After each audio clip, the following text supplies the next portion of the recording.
நவீன காலத்தில் சினிமாவே அவற்றின் இயல்பின் அடிப்படையில் நாடகம், திகில், காதல், த்ரில்லர், ஆவணப்படம், சாகசம் மற்றும் கற்பனை என வகைப்படுத்தியுள்ளோம். அதேபோல் பல்லாயிரம் ஆண்டுகளுக்கு முன்பாகவே தமிழ் குடிகள் நாடகத்தை பிரித்து வைத்திருந்தார்கள் என்று கூறினால் நம்ப முடிகிறதா? அந்த ஆச்சரியமான தகவல் சிலப்பதிகாரத்தில் பதிவு செய்யப்பட்டிருக்கிறது.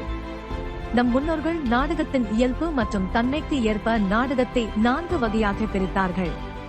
அந்த 4 வகையாவது சாத்தவதி, ஆரபடி, கைசிகி, பாரதி என 4 வகைப்படும். இதில் சாத்தவதி என்பது அறம்பொருளாக தெய்வமானிடர் தலைவராக வருவது. சாத்தவதிக்கு ராமாயணம் ஒரு மிகச்சிறந்த எடுத்துக்காட்டு. ஆரபடி என்பது வீரராகிய மானிடர் தலைவராக வருவது.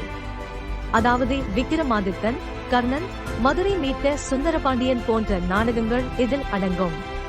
கைசிகி என்பது காமம் பொருளாக காமுகர் ஆகிய மக்கள் தலைவராக வருவது. இதுதான் ஆச்சரியமாக இருக்கிறது. பண்டைய கால தமிழர்கள் காமத்தையும் காதலையும் இருவேறு பொருளாக பிரித்து பார்க்கவில்லை போலும். பாரதியாவது கூத்தன் தலைவராக வருவது. பிற கற்பனை கதைகளுக்கு கூத்தர்கள் தலைவனாக வரும் அனைத்து நாடகங்களும் பாரதியாக கருதப்படுகிறது.